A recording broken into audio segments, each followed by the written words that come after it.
Okay. Hopefully this is working. Morning, all. Laura, I love the Kurt Vonnegut quote. Did you know that some of the latest medical stuff, I learnt this from Mark Earls, who's a fount of knowledge on these things. Loneliness is worse for you than even obesity, worst obesity. It's not good for your health. So catalysing communities has got to be the way to go. I'm chief juicer of BrainJuicer. We squeeze people's brains until they confess something fascinating. The speaker's notes that we got for this was, you've got to scare yourself, okay? You've got to do the talk of your life, no pressure, and you've got to scare yourself. And so, for a start, I am a rugged indoorsman. This camping lark scares me for a start, so that counts. And I don't know, I got out of the tent this morning, and it was sunny. And I mean, I laughed when I saw the list, and it said sun cream. It was sunny, and I thought, okay, for the occasion, I shall wear my shorts. So this is camp. So I was about to say camp professor, but camping. camping professor chic. Okay, we'll see if it catches. We'll see if it catches on. The talk before this one that I was most excited about, and actually it did go quite well, but it was also the scariest, was one I did to 1,000 16-year-olds. And I don't know how the hell I even got invited to this, but it was weirder than that. It was in Euro Disney, okay? And to give you the context, basically 1,000 kids, all from the UK, were bussed over to Euro Disney, where they had to listen to some boring business speeches and then were released into the park in the afternoon, to enjoy themselves. And I was invited because, I'd started BrainJuicer, and, the convention is that you stand up and you say how wonderfully brilliant you are and how, everything you've done is just fantastic. And I thought, that is the last thing I would want to have heard as a 16-year-old. What the hell am I going to talk about? And so I decided that actually I would go back into the history of BrainJuicer, the origins, and praise the value of failure. Okay, so I asked them, the first question I asked them was, well, how many of you, just for a start, would like to start your own business, when you leave, school, college, whatever? And it was about 70%, which I thought in itself was quite interesting. I mean, literally, it was sort of, really? It's like, okay. I said, well, I've got news for you. You need to learn to love failure. Right now, at school, you are told by parents and teachers, do not fail. Do this, you must do this, you must do that. If you want to start your own business and do anything original, at least, you need to learn to love failure, and lots of it. I mean, literally, bring it on, because, as I christened the talk, the paradox of success is you need failure to achieve it. And I am now going to demonstrate that with the rest of this talk, which normally I do with PowerPoint, and I decided to remove PowerPoint and go naked, more of which later. So, my big do for BrainJuicer is I just loved... we're trying to better understand the human condition and help organisations bring a little more joy, a little more often to people, okay? So in the work we do, whether it's advertising, products and stuff. And the little do, which I'm going to try, in the whatever we've got, 15 minutes left, is to help you, to give you the confidence and I suppose the insight to know how to promote the ideas, which is the very thing, I have no doubt, just from the conversations from last night and this morning, this room is teeming with ideas. I like it. We've got the Feral Choir tomorrow evening, which I love the title of, but it feels feral in its ideas. There's something quite nice. But to help you, basically take your ideas, or your movements even that you're starting, and make them famous on bugger all money. Okay? This is not a, I realise that's quite a large promise, but it's a little do. And let's see, and what I'm going to do is give you a little insight from sort of behavioural economics that some of you will know about. But who has heard of System 1, System 2 thinking? Just a quick show of hands. Okay, we've got 3. Fantastic. So you now will be able to bluff with the best of them at the end of this. Okay, so System 1, System 2 thinking has come from a guy called Daniel Kahneman, whose claim to fame is he is the only non-economist to win the Nobel Prize for Economics. He's a psychologist. And basically, he's the granddaddy of behavioural economics. And the brain, we all know the left brain, right brain thing. Well, I've got a new one for you. It's System 1 is the old reptilian brain. It's the old bit of our brain, yeah? And it's basically the instinctive, intuitive, emotional brain. System 2 is the frontal lobes. It's the bit that we all get excited about that makes us distinctly human. It's what separates us from other animals. And it's the clever bit, yeah? It's the deliberative, slow, cognitive, analytical bit. Great, and it's amazing, and we should bow down before it. But here's the rub. We think much less than we think we think. Okay, if you did this, if you took the brain and you split it basically into kind of computing power, yeah, the frontal lobes would be 50 bits of power, and the system 1 reptilian brain is 11 million bits. Okay, the way that we basically operate most of the time is on system 1, and I don't know how many of those were caught, but catching is a system 1 activity. You did not calculate, like a physicist, the angle, the trajectory, and how you might do it, despite the conversations about cricket this morning. That is not how people catch. You catch with an instinct, and it's a system 1. Okay, we're going to demonstrate another version of system 1 from the front to the back. You all know this. You all love it. It's called the Ola or the Mexican wave, depending on where you're from. After 3, with some noise. 1, 2, 3. Go! And now we're going to do it with standing up. I mean, really, come on. 1, 2, 3. Do you know how difficult that is to program into a computer? We do it because we are social animals. We do it instinctively. You know, the queuing at the shower this morning, I guess, was perhaps a more cognitive version of it. But okay, one more demo. I want you to think of your favorite song, your favorite piece of music, okay? Don't think too long, just pick a piece, whatever comes to mind. I think, you know, whether it was the one tune from this morning. All right, now I want you to think of, if you like, the chorus, you know, one bit of that song, one little refrain, yeah? So think of your favorite song, think of a bit of it. Really? Yeah?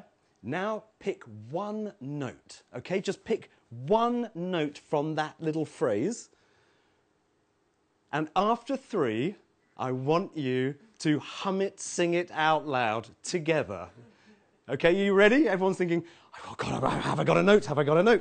All right, 1, 2, 3, go. Perfect. It took about, I don't know if you noticed while you were singing so beautifully, about a second, and it was dissonant. And then you all started to sing the same note. Okay, this is what we do. This is human behavior, and this is system 1. System 2, just to demonstrate, is, and this was an example Daniel Kahneman gave when he did his Nobel acceptance speech. A bat and a ball. Now you see, the non-mathematicians are already looking scared. I can see this. Okay, a bat and a ball costs $1.10. The bat is $1 more than the ball. How much is the ball? And now be honest, what's the first answer? Yeah, 10 cents. Everyone, 10 cents, 10 cents. And what Daniel Kahneman says is this is how human brains work. We take a plausible answer. Okay, it seems plausible. Bat, ball, $1.10, bat, dollar, ball's 10 cents. No, it's 5 cents. Because if it was 10 cents, the bat would have to be $1.10, and then it'd be $1.20. You know, it's all wrong. This is how human beings make decisions. Plausible. We take a plausible judgment and we go with that. We do not analyze stuff in the way that we think. If you took a piece of paper and you folded it in half 50 times, you can't do it. I think 9 or 10 or something is the most. How thick would it be? Piece of paper, folded in half 50 times, doesn't really matter how thick the paper is. Don't worry about that. How thick would it be? Any answers? Any thoughts? Miles. Miles? How many? How many? Hundreds. Hundreds? Hundreds of miles? Do I have more? Hundreds of miles? To the sun. Hey, not that. Now you're just exaggerating. You see, you've spoilt it. You spoilt it because it's to the moon and back again and back to the moon. And I've no idea how far the sun is, but I reckon it's further. You see, plausible. We don't know. We don't know this sort of stuff. Now, let's bring this back to everything that you're doing in advertising. I mean, what we've been doing is applying this to advertising. But it's like, so it would be fair. Any of you in advertising will know this, but anyone who's probably aware is Everyone thinks that advertising and promotion and marketing works like a fist of a brand proposition wrapped in a velvet glove of emotion. Okay, so emotion has some role, but it's a carrier for the message, the USP. What is the unique selling proposition of the Do lectures? Yeah, and that's what we must basically communicate. Seems plausible. Remember Kahneman, remember $1.10, remember 10 cents. It seems plausible, doesn't it? It seems even sensible that if you're spending millions of dollars of Procter & Gamble's money selling washing powder, that you have to come up with some proposition which you convey and batter into people's heads. Well, I am so glad to be able to tell you that that is just not the way that famous advertising, and by famous advertising, I mean advertising that has the most massive commercial effect. It's not the way it works. And I will demonstrate this with an advert that those from the UK will remember. You see, when you haven't got PowerPoint and you can't show adverts when you're talking about advertising, you have to improvise. Just one cornetto, give it to me. Delicious ice cream from Italy.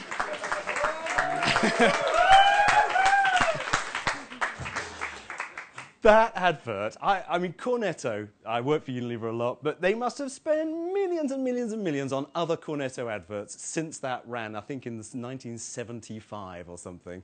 It's the only one that anyone ever remembers, and it is the reason it became brand leader, okay? Cadbury Gorilla, no, before we do that, and there is nothing about Cornetto, okay? There's no unique selling proposition, really. Cadbury Gorilla, okay? A gorilla playing Phil Collins' song. There is nothing about chocolate, Cadbury, or anything to do with it, and yet it has been the single most successful commercial advert Cadbury have ever made. Now, I'm going to mention a name. Some of you will recoil, and a little sort of shot of pain will go up your spine. Millward Brown. Millward Brown, who are part of WPP, grand empire, basically £400 million business, testing fist of a proposition wrapped in a velvet glove of emotion, failed Cadbury Gorilla, failed Guinness Surfers, failed basically any advert you've ever remembered and loved. And what we're doing is basically reinventing the way it's measured by measuring System 1. How you measure System 1. If you could measure emotion, what we are proving is that emotion is a better predictor of what you'll do than asking you what you do. Because you see the Cadbury Gorilla ad and you say, did you like it? Yeah, I loved it. It's genius.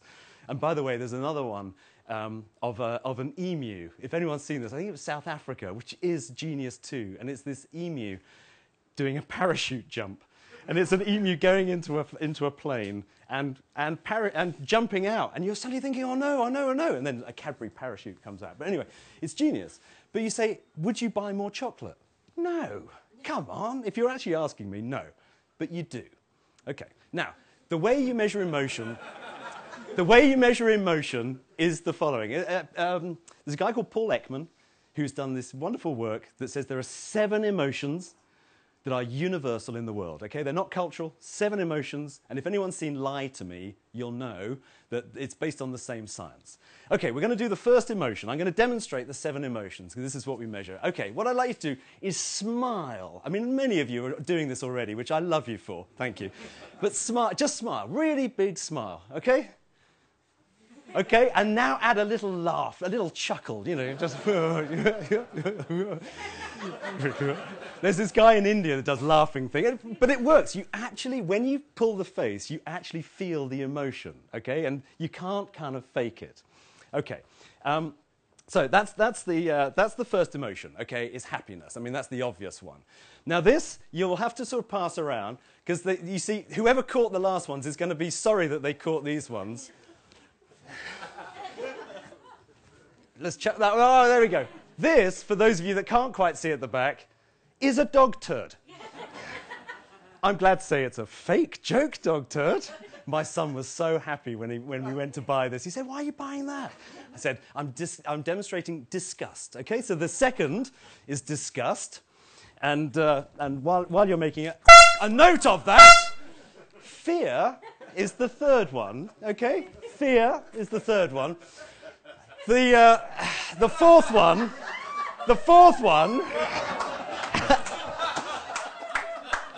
is surprise.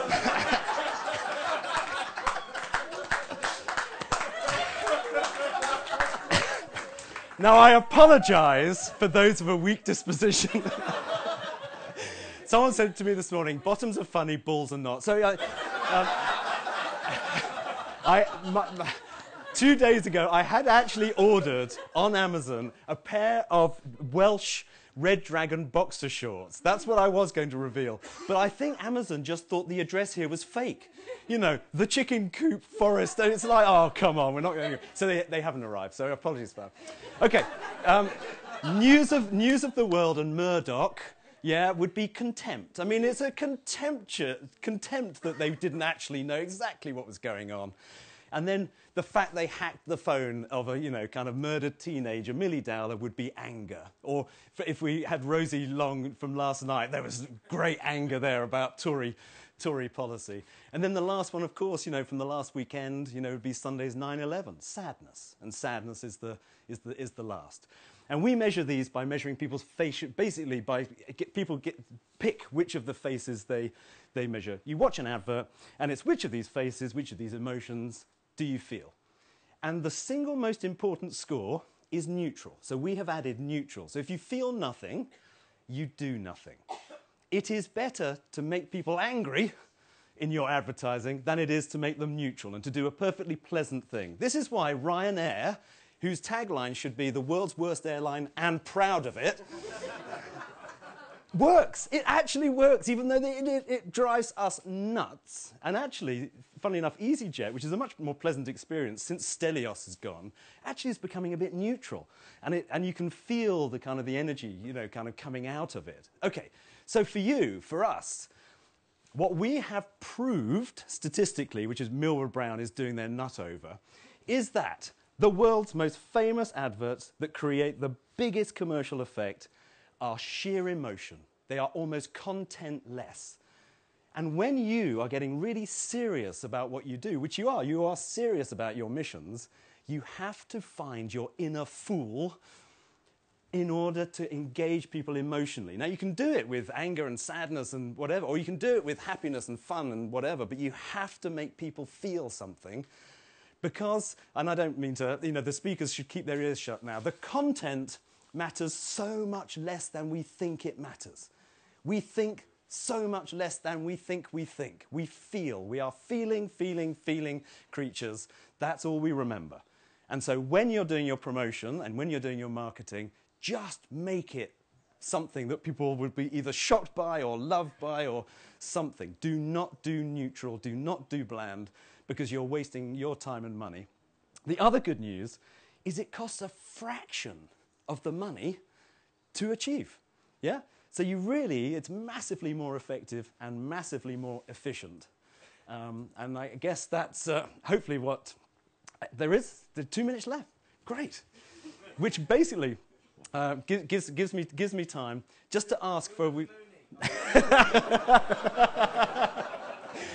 No, for your own safety, and I will spare you that one. But so the little do, I hope that it's given you some almost confidence that the stuff that seems almost frivolous and sometimes feels irresponsible is exactly the sort of thing that you need to do. I mean, I was interested when you read out the sponsors' names, you know, and the Tea Pigs and the Innocent. And just think about these brands. They touch you, don't they? They've got a great name. I mean, you know, they've got something that you think, whoa, what's that? And I was helping just a friend in Cambridge who does Mac repairs. And he was called Mac Tech, and his business, not surprisingly, was not taking off. He's brilliant at it. He's this tiny little Portuguese guy, you know, 5 foot. And I said, come on, we've got to do it. I've been on a 7-week sabbatical, so I had to do something. You know, I said, come on, well, let's redo your marketing. And we came up with all sorts of names, and other people loved other names. But the one that he and I loved was the Zippin' Pippin. Because basically, I persuaded him that he needed to buy a beetle, because it's the most apple-shaped thing. And we're basically putting a big sodding green apple right, you know, sort of designed. The aerial is the, you know, the stalk. And it's the Zippin' Pippin. And it's this little, you know, this little Portuguese guy. I don't know whether it's worked, but it's got to be better than MacTech. You know, it's like, come on. Come on, you know, you've got to do something that scares you. And I think, you know, the Do lectures you know, persuading us to try and scare ourselves is very good. So one, we've done the big do, the little do. I've got a micro do. Can you indulge me by let's sing one cornetto together after 3, just to finish. 1, 2, 3. Just one cornetto, give it to me. Delicious ice cream from Italy. Very good, thank you.